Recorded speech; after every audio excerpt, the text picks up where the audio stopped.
নমস্কার, আমি তোমাদের চিরঞ্জিত sir, target হান্ড্রেডিং government jobs YouTube চ্যানেলে তোমাদের সকলকে স্বাগত জানাই। তো এবার তোমরা একদম রিয়েলিটি এবং যেগুলো তুমি বাইরে বিভিন্ন চ্যানেলে শুনতে পাচ্ছ, এসব কথা গুজবে কান দেওয়া ছাড়ো এবং পশ্চিমবঙ্গের আপডেটার হিসেবে যাকে চেনো তার ভিডিও দেখো। ঠিক আছে? অসংখ্য ভালোবাসা প্রত্যেকটা স্টুডেন্টকে। আজকে তোমাদের দিলীপ বাবুর সঙ্গে দেখা করার পর থেকে তোমরা জানো যে আমার সুগার হাই। তো সেই জায়গাটায় দাঁড়িয়ে সারাদিন না খেয়ে না দিয়ে একদম রাত্রে 2:30টায় ফেরার পরে তোমার অসুস্থ হয়ে পড়ি। আর তোমরা তো অলরেডি দেখেছো যে অনেকজনকে আমি ফেসবুকে জানিয়েছিলাম, যারা ডায়েট চার্ট পাঠিয়েছো, যারা স্পেশালভাবে মেসেজ করেছিলে তার জন্য। তো প্রত্যেকজনকে অসংখ্য অসংখ্য ধন্যবাদ। এতটা ভালোবাসা তোমরা দেবে আমি কখনো ভাবিনি। তো যাই হোক, সঠিক আপডেট শুনে রাখো আর এদিকে গুজবে কান দেবে না। আজকে কথাগুলো জেনুইন কথা। কি বলল দিলীপ বাবু একদম স্পষ্ট ভাষায় তোমাদেরকে বলে দিই এবং তার প্রমাণও আমি তোমাদেরকে ভিডিওতে দেখিয়ে দেবো। তোমাদেরকে স্পষ্ট ভাষায় আজকে ডাব্লিউপি কনস্টেবলকে সচেতন বার্তা এবং অনগোয়িং রিক্রুটমেন্টের কি এই 7% এর কোনো তোমার প্রভাব পড়তে চলেছে। অনেকজন অনেক কিছু বলে বেড়াচ্ছে, তো চলো সঠিক ইনফরমেশন একটু শুনে রাখো। তার আগে তোমাদেরকে বলি, দেখো যখন আমি দিলীপ বাবুর সঙ্গে কথা বলি এই বিষয় নিয়ে, হ্যাঁ, উনি মাননীয় পঞ্চায়েত মন্ত্রী এবং তার সাথে বুঝতেই পারছো পোস্ট হোল্ড করছে, ডেপুটি চিফ মিনিস্টারের পোস্ট হোল্ড করছে উনি।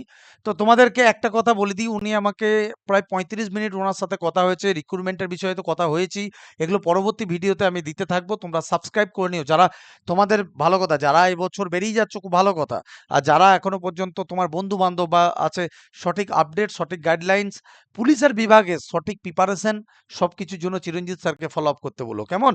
তো যাই হোক, তোমাদেরকে বলি, দিলীপ বাবু আমাকে সেদিনকে একটা কথা, ওখান থেকে হোম মিনিস্টার দপ্তরে ফোন করেছিলেন এবং কথা বলেছিলেন।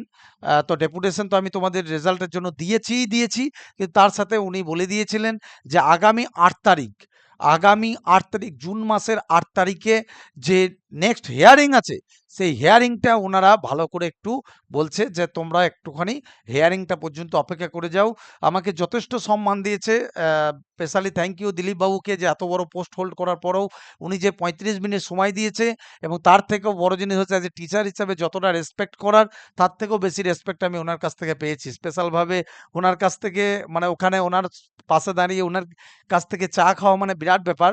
হ্যাঁ, তো যাই হোক, হ্যাঁ, তো তোমাদেরকে বলি, এই যে দেখো নতুন দপ্তরের আইনজীবী প্যানেল গঠন হয়েছে, একটু ভালো করে দেখে নাও। এর আগের দিনে যে এর আগের দিনে যে তোমার হেয়ারিং ছিল, সেখানে কিন্তু কোনো সরকার তরফে উকিল দাঁড়ায়নি। কেন জানো? হাইকোর্টে সরাসরি আইনজীবীদের নতুন নিয়োগ হলো। এর আগের দিন যে প্যানেল ছিল, ওই জন্যই 8 তারিখ পর্যন্ত দিলীপ বাবু অপেক্ষা করতে বলেছে। কি দেখো, তোমাদের নতুন একটা প্যানেল গঠন করা হয়েছে। Senior advocate general, additional AG হলেন সিনিয়র আইনজীবী রাজদীপ মজুমদার। ঠিক আছে? একটু ভালো করে দেখো, এবং কল্লোল মণ্ডল। এই যে নতুন আইনজীবী গঠন হলো, এই আইনজীবীরাই 8 তারিখে তোমাদের কেসের হিয়ারিং এ উঠবে এবং চেষ্টা করবে ওনারা যে একটা ডেটেই যা কিছু রাজ্য সরকারের যে কনফিউশন ছিল, অর্থাৎ মমতা ব্যানার্জির আমলে যে সমস্ত জিনিসগুলো চেয়েছিল আহ, আমাদের শ্রদ্ধেয় অমৃতা সিনহা মহাশয়া, তো উনার কাছে সেই জিনিসগুলো কিন্তু পেশ করা হবে।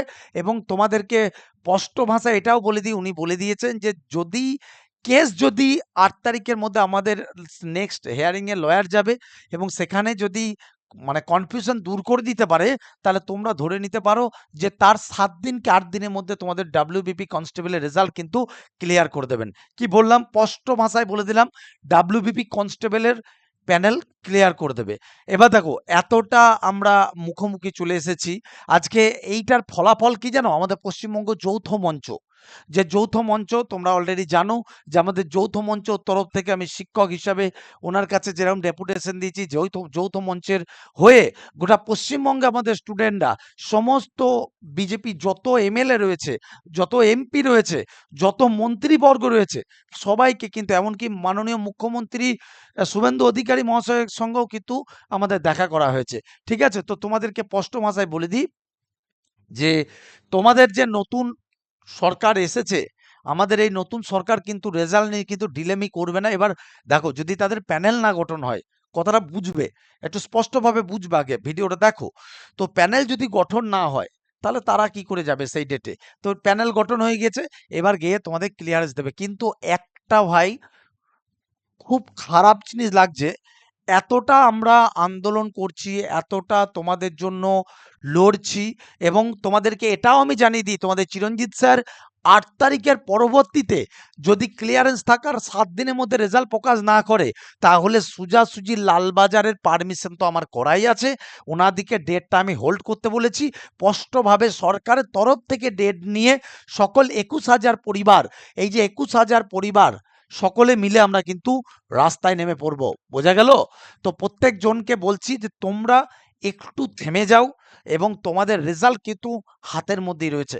এবার একটা জিনিস তোমাদেরকে না বলে নয়, এক ফেক ইডব্লিউএস বাবা, আমি স্পষ্ট ভাষায় তোমাদেরকে বলছি, আর এই যে তোমরা এতগুলো ভোগান্তিতে ভুগেছো, হাইট কেস থেকে শুরু করে সমস্ত, এমনকি সিভিকদেরকে উস্কিয়ে কেস করা, ঠিক আছে, যতগুলো কেস আছে সমস্ত কেসের মধ্যেই কিন্তু এই ফেক ইডব্লিউএস বাবার হাত রয়েছে।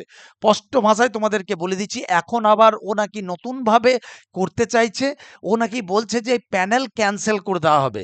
তো আমি এইটুকু বলছি ফেক ইডব্লিউএস বাবাকে, যদি মায়ের দুধ খেয়ে থাকিস তো প্যানেল ক্যান্সেল করে দেখা। আর যদি চিরঞ্জিত মন্ডল যদি এক বাপের বেটা হয়ে থাকে, তাহলে এই প্যানেল ক্যান্সেল হতে দেবো না। ঠিক আছে, এইটুকু আমি কথা তোমাদেরকে বলে দিচ্ছি। তোমরা পাশে থাকো, আর এই ফেক ইডব্লিউএস বাবার কি শাস্তি দেওয়া যায়, ঠিক আছে। এই যে আমি খুব সামনের সপ্তাহতেই কিন্তু আমি টুডু মহাশয়ের কাছে চললাম, একদম সম্পূর্ণ ইডব্লিউএস এর এসসি এসটিকে যেমনভাবে ওনারা, আমাদের কাছে অনেক রিপোর্ট আছে, এবং এটাও তোমাদেরকে বলছি, বিভিন্ন কল রেকর্ডিং, এই ফেক ইডব্লিউএস বাবার কল রেকর্ডিং এবং গ্রুপের বা মেসেজ সব কিছু আমার কাছে রয়েছে। এর আগেও আমি যখন বলতে গিয়েছিলাম, আমাকে বিভিন্ন ডাব্লিউবিসিএস অফিসারদের থ্রুতে মানে তার নাম দিয়ে আমাকে ভয় দেখানোর চেষ্টা করেছে। আরে চিরঞ্জিত মন্ডল, এটা অপরপক্ষ লোকটা চিরঞ্জিত স্যার।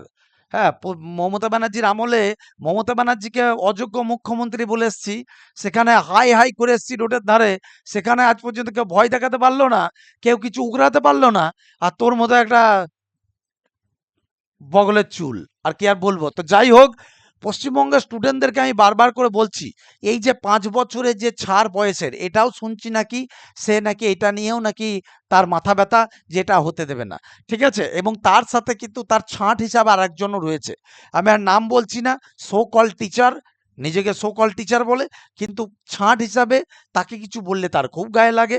তো যাই হোক, তোমাদেরকে একটা স্পষ্ট কথাই বলছি, এই সমস্ত এদের বিরুদ্ধে এবার কিন্তু আমাদেরকে ব্যবস্থা নিতে হবে, কারণ এতটা কাছাকাছি আসার পরেও যদি এই ফেক ইডব্লিউএস বাবা আবারও উস্কাচ্ছে নতুন গ্রুপ করে যে তোমরা জয়েন করে যাও, আমরা আবারও নতুন করে কেস করব, বলছে কেস করব, এবং এটাও বলেছে পিআরবির নামে তো দুর্নীতিবাজ বলছি, ঠিক আছে, তার সাথে বলছে এই যে নতুন আমরা যে ধরো বিভিন্ন ডেপুটি চিফ মিনিস্টার সবাইকে ধরো এই বিষয়টা জানাচ্ছি, যত পশ্চিমবঙ্গের যত আমাদের এমএলএ এমপি রয়েছে তাদেরকে জানিয়েছি। কেন জানিয়েছি?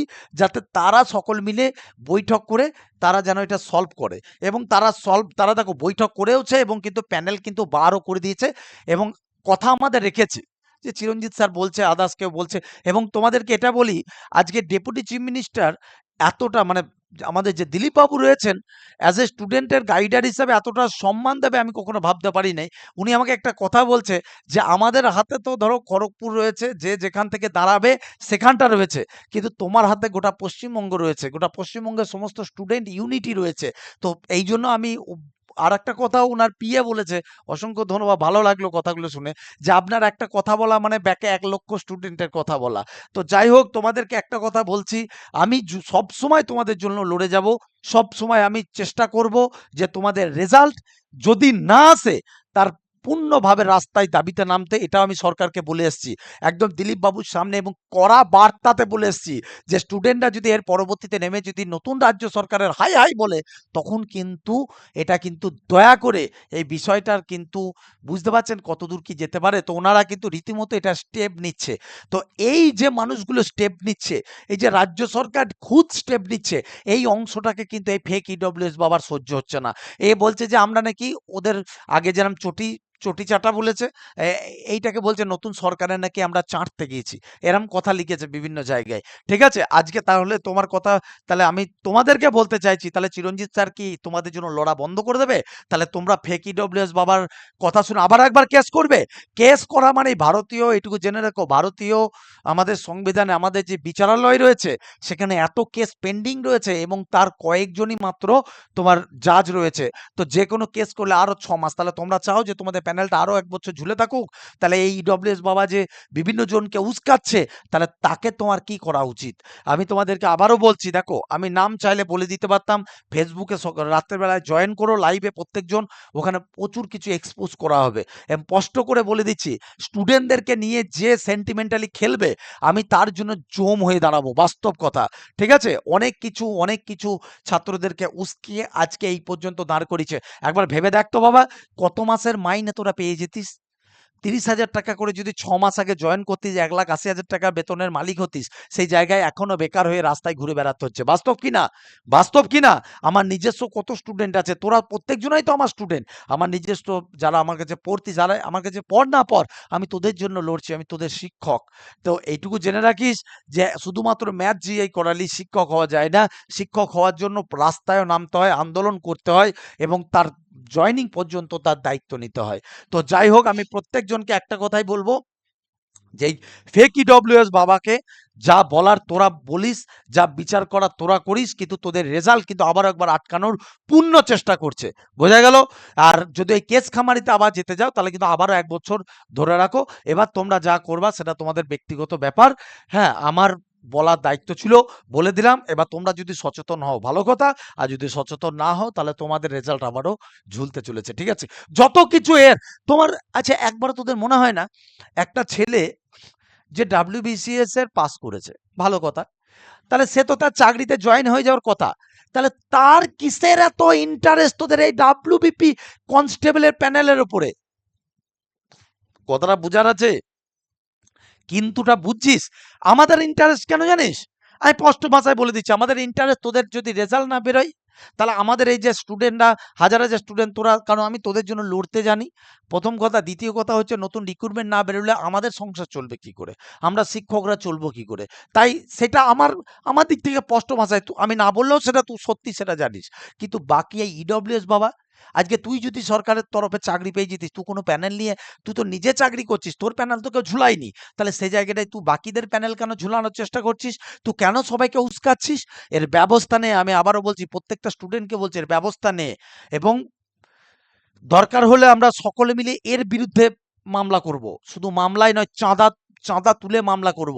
শুধু তারা, এইটুকু বলছি যে এর আপডেটটা আমি পাই, এই রেজাল্টের আপডেটটা এতটা কাছে এসেছে বাবা, 8ই জুনটা দেখ, তোদের এই নতুন দেখবি সরকার তরফে লয়ার যাবে এবং কিন্তু কেস কিন্তু সাল্টে যাবে। একটু ধৈর্য ধর। আমিই তো তোদেরকে বলছি, আন্দোলনের জন্য কে করবে রাস্তায়? আমি ছাড়া তোদের কে নামবে?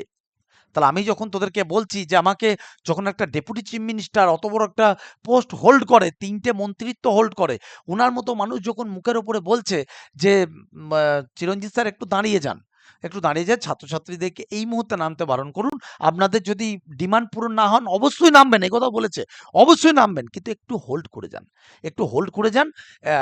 দেখুন নেক্সট হিয়ারিংয়ে আমাদের লয়ার দাঁড়াবে এবং কিন্তু তার ব্যবস্থা কিন্তু আমরা অবশ্যই নেব। আমরা as soon as possible result বার করার চেষ্টা করছি। ঠিক আছে, এবার চলো তাহলে কি বললাম, ইডব্লিউএস বাবার যা ব্যবস্থা নেওয়া নে, নালে কিন্তু তোদের রেজাল্ট আবার কিন্তু ঝুলবে।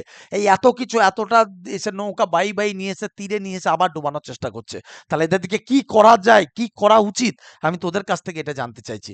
যত পারবি সকলকে শেয়ার কর ভিডিওটা। জেনুইন তথ্য দিলাম, জেনুইন আপডেট দিলাম, লোকের মতো মন গড়া আপডেট নয়, জেনুইন আপডেট দিলাম। এবং পরপর এর পরে WBP আজকেই আসছে, WBP নতুন ভ্যাকেন্সি নিয়ে। হ্যাঁ, 50,000 ভ্যাকেন্সি ফার্স্ট বলেছিলাম।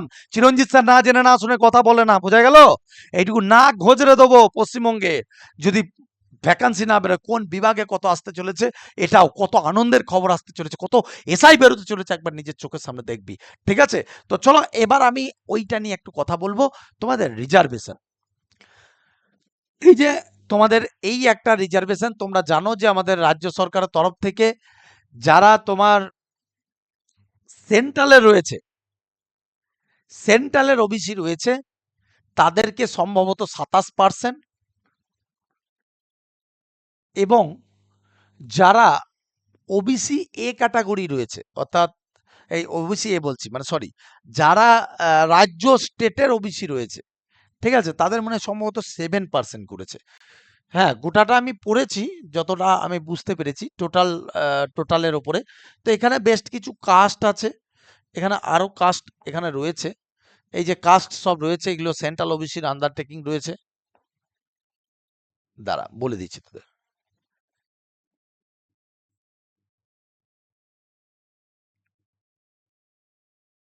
এগুলো সব সেন্ট্রাল ওবিসির আন্ডারে, হ্যাঁ, এগুলো সবই সেন্ট্রাল ওবিসির আন্ডারে রয়েছে। দেখে নাও, যদি তোমাদের সেন্ট্রাল ওবিসি থাকে তো খুব ভালো কথা, আর রাজ্য ওবিসি থাকলেও সেখানেও বাদ দেবে না। কিন্তু বেশ কিছু কাস্টের সমস্যা, আমি এইসব বিষয়ে যেতে চাইছি না, এটা অনেক জটিল বিষয়, এটা নিয়ে একটা আলাদা ভিডিও বানাবো তোমাদের। কিন্তু একটা কথা আমি তোমাদেরকে যেটা বলছি, একটু ভালো করে শোনো। অনেকজনার মনে হচ্ছে যে স্যার, অনগোয়িং রিক্রুটমেন্টে এর প্রভাব পড়বে কি পড়বে না। তোমাদেরকে স্পষ্ট বলে দিই, অনগোয়িং রিক্রুটমেন্টে এর কোনো প্রভাব পড়বে না। অনগোয়িং রিক্রুটমেন্ট মানে কি, স্পষ্ট ভাষায় তোমাদেরকে বলে দিচ্ছি। যে রিক্রুটমেন্টগুলো বর্তমানে আগে চলেছে, আগে নোটিফিকেশন বেরিয়েছে এবং তার রেজাল্ট এখনো প্রকাশ হয়নি, অর্থাৎ চলছে, পরপর প্রসেসিং চলছে, সেই সমস্ত রিক্রুটমেন্টে কোনোটাতেই কিন্তু আমাদের এটা লাগু হবে না। স্যার, তাহলে এটা লাগু কবে থেকে হবে? এই যে নিউ ভ্যাকান্সি আসছে, যে নিউ বেঙ্গল পুলিশের 20,000, কলকাতা পুলিশের 20,000, আরও যে সমস্ত ভ্যাকান্সিগুলো আসছে, আমি তোদের ডিটেলস বলে দেবো। সেই সমস্ত ভ্যাকান্সিতে কিন্তু এই যে ডিটেলসটা লাগিয়েছে, ওবিসিতে 7% রিজার্ভেশন, এই 7% রিজার্ভেশনটা কিন্তু ওখানে কিন্তু স্পষ্ট ভাষায় কিন্তু তখন তোমাদের এইটা আসবে, ঠিক আছে? একটু ভালো করে দেখে নাও।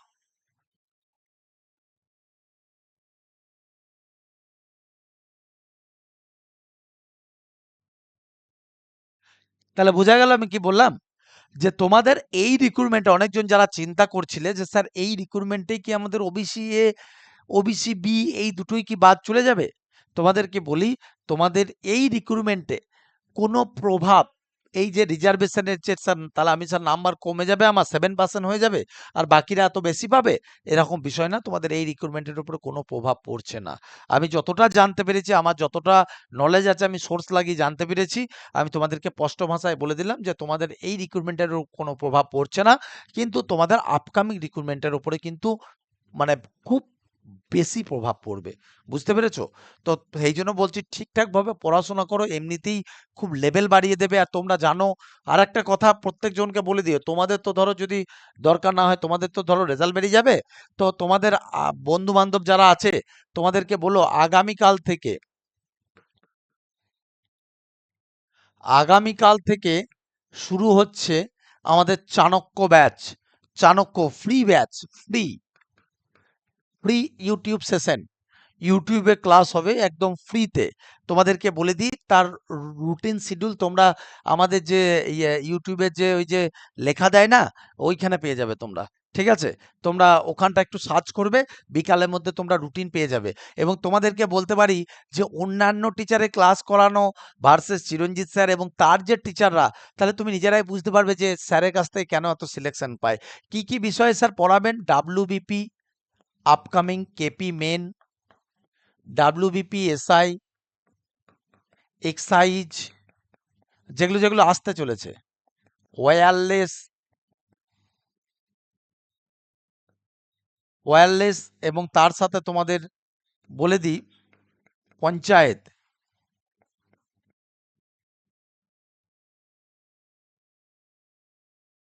এই পঞ্চায়েত সব কটা ডিপার্টমেন্টকে কিন্তু কভার করে এই চাণক্য ব্যাচে ফ্রি অফ কস্ট ক্লাস হবে, ঠিক আছে? একদম সপ্তাহে 5খানা ক্লাস পাবে, তার রুটিন আমি দিয়ে দেবো, পেয়ে যাবে। আমি আর এই ভিডিওতে বলছি না, তোমাদের যেহেতু এটা, তোমাদের বন্ধু বান্ধবকে একটু বলে দিও, কাল থেকে চিরঞ্জিত স্যারের ফ্রি ক্লাস তোমরা দেখতে পাবে। অনেক দিন ধরে অনেকজনের ডিমান্ড ছিল কারেন্ট অ্যাফেয়ার স্যার কি ধরনের ম্যাথের আসবে না আসবে, সব একদম সুন্দরভাবে উইদাউট পেন পেপার করাবো, বোঝা গেল?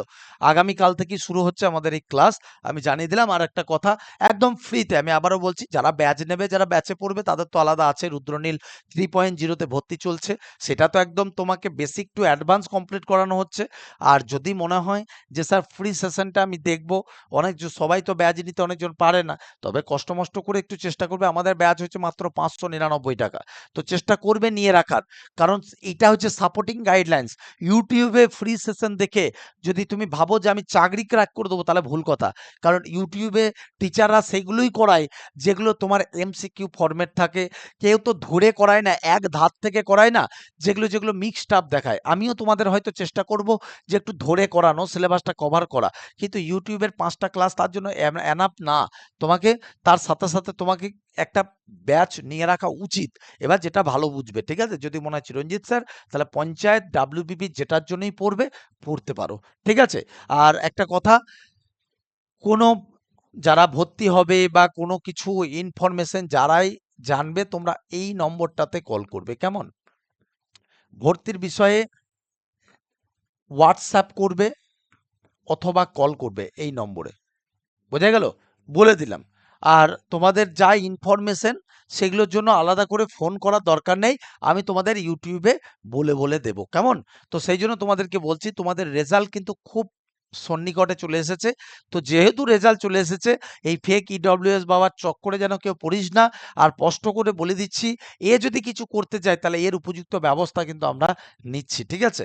আর ওকে আজ যে এক্সপোজ করছি, একটু বিকালবেলায় ভিডিওটা দেখ, বুঝতে পারবি। আর ও কি করে ওই ফেক ওর বাবার, হ্যাঁ, 8 লাখ টাকার উপরে না 10 লাখ টাকার উপরে বছরে ইনকাম, তাহলে সেই জায়গাটায় দাঁড়িয়ে ও কিভাবে করছে ইডব্লিউএস আমরাও দেখছি। দাঁড়া, আমি এতদিন মুখ চুপ ছিলাম যে একটা ছেলে চাকরি পেয়েছে, চলো ছাড়ি, কিন্তু দেখছি না, তোদের যখন সর্বনাশ করছে, তাহলে ও এটা বুঝতে হবে যে একটা ডাব্লিউবিসিএস প্যানেল থেকে কোনো ডাব্লিউবিসিএস অফিসার দেখেছিস আজ পর্যন্ত এরকম ভাবে এই কনস্টেবলের ছাত্রছাত্রীদের ইমোশন নিয়ে খেলেছে?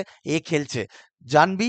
এ যত কেস করাইতে পারবে এর লাভ, এর আন্ডারে কেস করবি তো, তাই এ আবার এখান থেকে, হ্যাঁ হ্যাঁ, কাটমানি। তো যাই হোক, এইটুকু আমি বারবার করে বলছি, প্রত্যেক জনকে বলছি, নিজের রেডি থাক, যদি প্রয়োজন হয় আন্দোলন করব। 8 তারিখ পর্যন্ত হেয়ারিং দেখে যা, তারপরে আমি ডিসিশন নিয়ে 8 তারিখে রাত্রে ভিডিও বানাবো আমাদের কি করণীয়, ঠিক আছে? অল দ্য বেস্ট, সকলে ভালো থেকো, জয় হিন্দ, বন্দে মাতরম, জয় মা কালী।